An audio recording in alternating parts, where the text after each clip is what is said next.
За эрхэмгчүүдтэй бүгдэнд энэ шинэ 7 хоногийн мэнд хүргэе.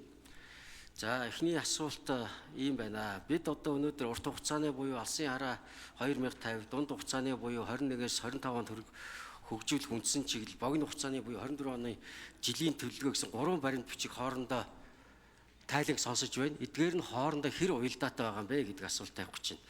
Дунд урт хугацааны төлөвлөгөөнд туссан зүйлс жилийн төлөвлөгөөнд тусдаг хэсэг нэлээд эргэлзээтэй байна. За энэ талаар одоо аудитын газар хариулт өгнө. Тэр дундаа эрүүл мэндийн бодлогын хувьд харьцуулсан дүгнэлт урт хугацааны, дунд хугацааны, за мөн одоо 1 жилийн богино хугацааны энэ гүйцэтгэлийн тоо баримтууд нь хэр хоорондоо уялдаж байгаа юм бэ? Мэдээж эрүүл мэндийн яам, эдийн засгийн хөгжлийн яамд одоо төлөвлөгөө өгдөг баг. Тэгвэл би бас эрүүл мэндийн яамныхнаас асуумаар байна. 24 оны ажлын төлөвлөгөөнд оруулсан хичнээн үзүүлэлтүүд эдийн засгийн хөгжлийн яамнаас хасагдсан юм бэ? Энийг эрүүл мэндийн яам, эдийн засгийн хөгжлийн яам хоёр тус тусдаа хариулж өгнө. Тухайлбал бол бид 2050 алсын хараанда Монгол хүний дундаж насыг 82 болгоно гэж байгаа шүү дээ. 82 болгоё. Хүн амын өсөлтөө нэг 5 сая болгочихё гэж. Гэтэл өнөөдөр зөвхөн одоо 24 оны тайланг аваад үзэхэд 6700 гаруй төрөлтөөр буурчихсан байх жишээтэй. Тэгэхээр бид одоо нэгт наслалтаа уртсгаж чадах юм уу? Няраа эндэгдлийн асуудлыг яагаад богино хугацааны бодлогодоо тусахгүй энэ үзүүлэлтүүд яригдхаа болчихваа. Энэ тал дээр хариулт өгөөрэй. За хоёр дахь асуулт. Улсын их хурл 2 дахь удаа сонгогдлоо. Төр хороог ахалж ажиллаж үзлээ.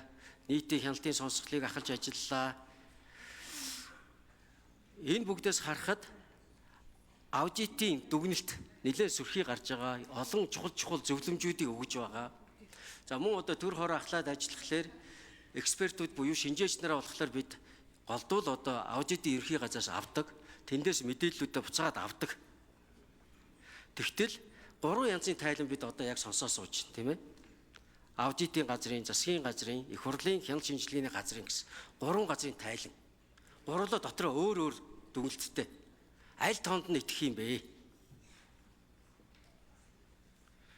За бүгд энэ 3 хяналтын байгууллага гурлаа энэ тооныхаа талаар, энэ тооны ард байгаа баримтуудын талаар хэлээрэй. За тухайлбал би зүгээр ганцхан жишээ хэлмээр байгаа байхгүй юу? Улсын их хурлын тамгын газрын дүгнэлтэнд 3-3 дээр 12 төсөл арга хэмжээнээс үр дүнтэй буюу 100% үнэлэгдсэн нэг төсөл хөтлөөр байхгүй гэд өвчлөл нас баралтыг бууруулна гэсэн энэ ажлын 12 төслийг дүгнсэн баг шийд. Тэгтэл аудитын газрын дүгнэлт нь 12-т 3-3 өвчлөл нас баралтыг бууруулна гэсэн дотор 10,000 хүн амд ногдох халдварт өвчний тоо үүн дээр 100% биелэлтэй. Тэгэхээр энэ хоорондоо эдгээр одоо хяналтын байгууллагын тоо баримтууд хоорондоо яагаад уялдаж өгөхгүй байна? Тэгэхээр их сурвалжууд нь юу байд юм бэ? Энийг тодруулж өгөөч. За 3 дахь нь энэ дотоодод худалдаж байгаа эмийн чанарыг олон улсын стандарт нийцүүлнэ гэсэн төлөвлөгөөг 100% гэж аудитаас дүгнсэн байна. Ямар баримтыг үндэслэн энэхүү дүгнэлтийг гаргасан бэ? 100%. Нэгсэндээ Монгол улсад чанартай эмийг 100% одоо болцсон гэж үзэж шít. Тэгтэл би одоо өнгөрсөн 7 хоногт эмийн хяналт үнэлгээний газар очиход бүхэл бүтэн Монгол улсад ганцхан хийгдэг аппарат нь 24 оны 10 сард тендер авсан нэртэй одоо хүртэл ажиллагаанд ороогүй байж шít. Энэ дээр одоо эрүүл мэндийн яам хариулт өгнө. За төгсгөлд нэг за нэмэлт минут яхахлаар үргэлжлүүлээд асууя. За аудит загжуудаар хайцаа.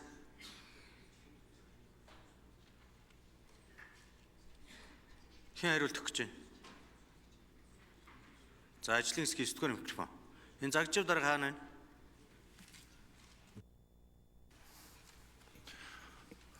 За үндэсний аудитын газар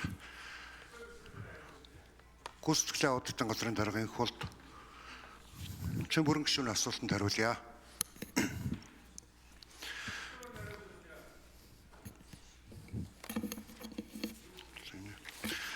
За аудитын үнэлгээ нь болон хяналт хийж байгаа байгууллагуудын үнэлгээнүүдийн хоорондын зөрүүтэй холбоотой асуултыг асуусан. Тэгэхээр үндэсний аудитын газар бол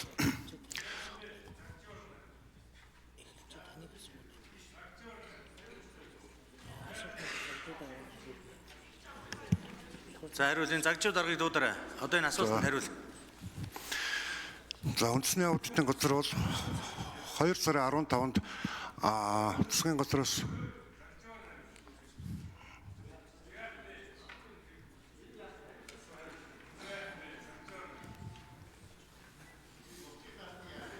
За хариул.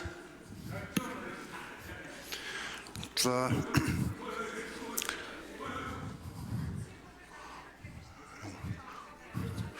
За үндэсний аудитын газраас 2 сарын 15-нд засгийн газраас мэдээллийг аваад засгийн газрын хяналт шинжилгээний үнэлгээний системд нь цугларсан мэдээллийг нотлох баримттай тулгаж хэрэгжилтийг бол гаргадаг байгаа. Тэгэхээр нийтдээ төлөвлөлтийн бол хэд хэдэн алдаа байна гэдгийг үндэсний аудитын газраас дүгнсэн. 2024 оны жилийн хөгжлийн төлөвлөгөөнд хөгжлийн бодлого төлөвлөлт болон 5 жилийн үндсэн чиглэл 2024 оны төлөвлөгөөний арга хэмжээний нийтийг тулгахад нийт 234 арга хэмжээнээс үндсэн чиглэлд тусгагдсан 200 арга хэмжээ бол 24 оны жилийн төлөвлөгөөнд тусгагдаагүй байсан.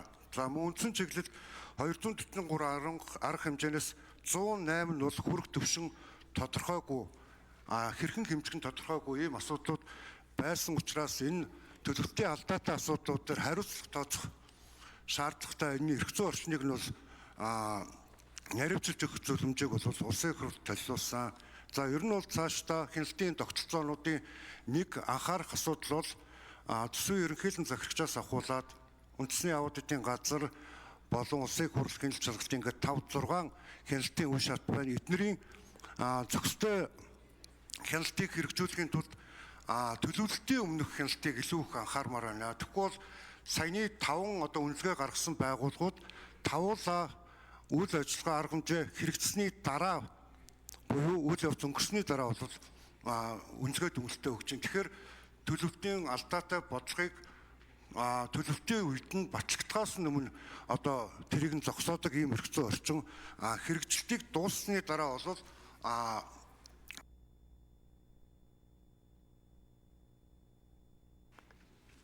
За ажлын хэсгийн 9-р